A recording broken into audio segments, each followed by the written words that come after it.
Good morning. आज मैं आपको पढ़ाने जा रही हूँ कक्षा नवम की क्षितिज पुस्तक का पद्य भाग का पाठ 1 कबीरदास जी। कल मैंने आपको कबीरदास जी के जीवन परिचय और साखियाँ पढ़ाई थी। आज मैं आपको उनके अलग 2 शब्द है, जिसमें पहले पद को देखिए। मोको कहाँ ढूंढे बंदे, मैं तो तेरे पास में। मोको यानी मुझे। एक भगवान परमात्मा अपने भक्त को कह रहा है कि आप मुझे कहाँ ढूंढ रहे हो, मैं तो आपके पास में ही हूँ। ना मैं देवल, ना मैं मस्जिद, ना काबे कैलाश में। देवल यानी मंदिर, कि ना मैं कोई मंदिर में हूँ, ना ही मैं मस्जिद में हूँ, ना काबे कैलाश में। काबा जो मुस्लिमों का तीर्थ स्थान होता है और कैलाश जो हिंदुओं का तीर्थ स्थान है। तो ना मैं कोई काबे में हूँ, ना कोई कैलाश में हूँ, ना तो कोने क्रिया कर्म में, नहीं योग वैराग में। क्रिया कर्म यानी जो हिंदू होते हैं वो यज्ञ करते हैं, कर्म कांड करते हैं। तो कबीरदास जी कहते हैं कि परमात्मा कह रहे हैं कि ना ही मैं कोई क्रिया कर्म में हूँ, ना ही योग वैराग में हूँ, और ना ही अगर आप योगी बन जाओगे, वैरागी बन जाओगे, घर ग्रह त्याग करके सन्यासी बन जाओगे, ना मैं उसमें हूँ, ना कोई यज्ञ में हूँ, ना कोई तप में हूँ। खोजी हो तो तुरंत मिली हो, पल भर की तलाश में। अगर आप मुझे खोजना ही चाहते हो तो मैं तुरंत मिल जाता हूँ, पल भर की तलाश में ही आपको मिल जाता हूँ। कहे कबीर सुनो वही साधो, सब सांसों की सांस में।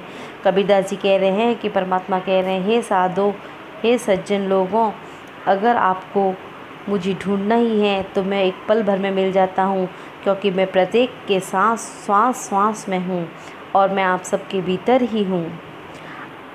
संतों भाई आई ज्ञान की आंधी रे, भ्रम की टाटी सबे उड़ानी, माया रहे न बांधी रे। ज्ञान की आंधी यानी ज्ञान रूपी आंधी, भ्रम की टाटी यानी होता है पर्दे, उड़ानी माया रहे न बांधी रे। कबीरदास जी कहते हैं कि हे सज्जनों, अब मुझे परमात्मा प्राप्त हो गए हैं, यानी मेरे भीतर ज्ञान रूपी आंधी आ गई है। जिस प्रकार आंधी के आने से सारे कचरे बाहर निकल जाते हैं, उसी प्रकार अब ज्ञान रूपी आंधी आने से जिस प्रकार आंधी आने से लगाए गए पर्दे उड़ जाते हैं, उसी प्रकार ज्ञान उत्पन्न होने से सारे भ्रम नष्ट हो गए हैं, वह माया रूपी रस्सी भी टूट गई है, अर्थात माया के बंधन भी टूट गए हैं। हित्ती चित्ती की द्वे थुनी गिरानी, मोह बलिंदा टूटा रे।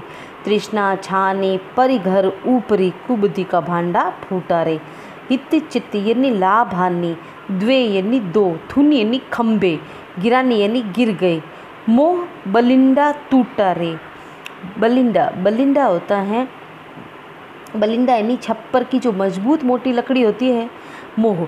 तो व्यक्ति के अंदर मोह सबसे ज़्यादा बहुत मजबूत खंबा होता है।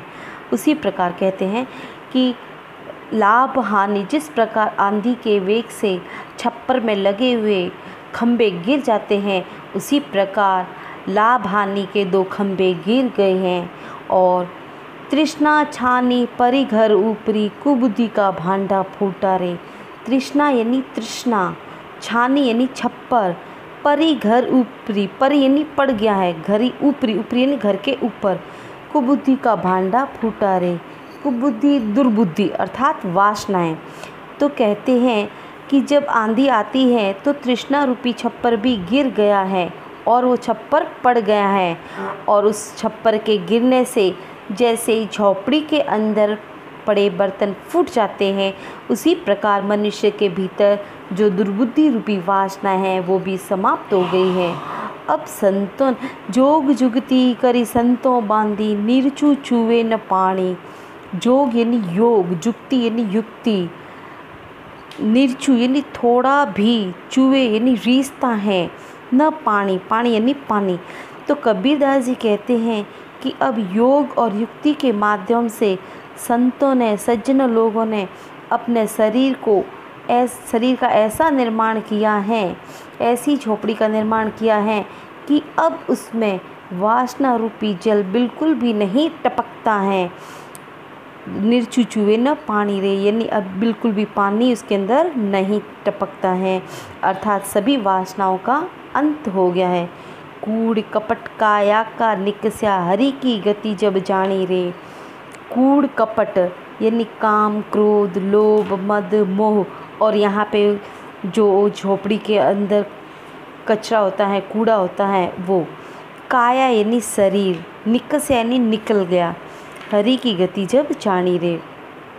जब हमें परमात्मा प्राप्त हो गए हैं, अर्थात हमें ज्ञान प्राप्त हो गया है, ज्ञान की आंधी हमारे भीतर आई गई है, तो हमारे शरीर के अंदर, इस काया के अंदर जो काम, क्रोध, लोभ, मद, मोह थे वो सब बाहर निकल गए हैं।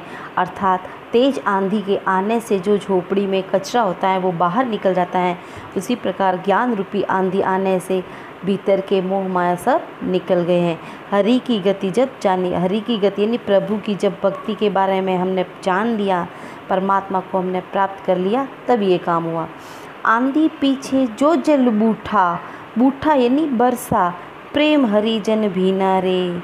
हरि जन यानी हरि का नाम लेने वाला भक्त, हरि भक्त। भीना यानी भीग गया, कि आंधी के पीछे जब जो बारिश होती है, पानी बरसता है, उससे क्या होता है, जो हरि का भक्त होता है, प्रेमी भक्त होता है, वो पूरी तरह से ऐसा उस प्रेम में रस गया है। कहे कबीर भान के प्रगटे, उदित भया तम खीना रे। भान यानी सूर्य, प्रगटे उदित यानी प्रकट हो गए, अर्थात उदय हो गए। तम खीना, तम यानी अंधेरा, खीना यानी क्षीण हो गया, कम हो गया। तो कबीरदास जी कहते हैं जब आंधी के बाद वर्षा हुई और वर्षा के बाद जब सूर्य का उदय हुआ, तो सारा अंधेरा जो भीतर शरीर के अंदर जो भी अंधेरा था वो सब क्षीण हो गया, कम हो गया। जिस प्रकार सूर्य के उदय होने से आंधी से जो अंधेरा था वो भी सब हट गया है। धन्यवाद।